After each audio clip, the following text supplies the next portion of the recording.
beau grain, un gros grain qui est naturel, qui est bio, qui n'a pas été traité et tout.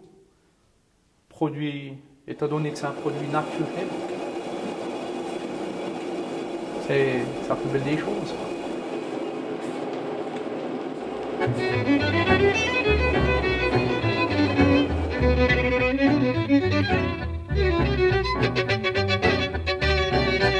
Pour moi, mais pas seulement pour moi, pour beaucoup de scientifiques, la Terre est un être vivant. Nous faisons partie, en tant qu'être humain, d'un écosystème, de ce système Terre qu'on peut appeler Gaïa, comme l'a appelé Lovelock par exemple, un grand scientifique britannique.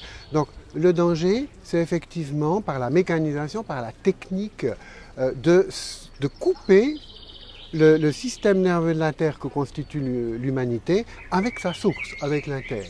Donc je dirais le plus important, c'est de garder un enracinement par-delà la mécanisation. La mécanisation peut être un outil, mais il faut qu'elle reste un outil et non pas qu'elle devienne une fin.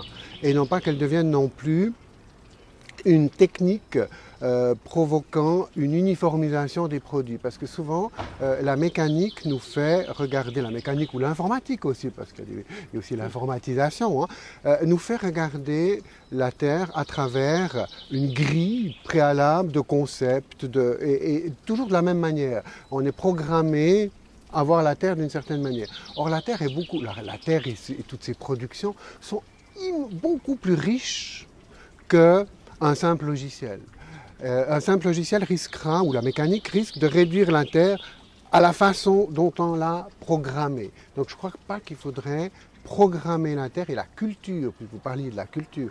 Pour moi, la culture de la Terre, ce n'est pas une programmation de la Terre, mais c'est un laisser être, un laisser surgir aussi des différentes espèces, tout en les accompagnant. Mais je crois que l'homme doit se faire humble. D'ailleurs, dans le mot humble, ça me fait penser maintenant, il y a le humus, le sol. Hein.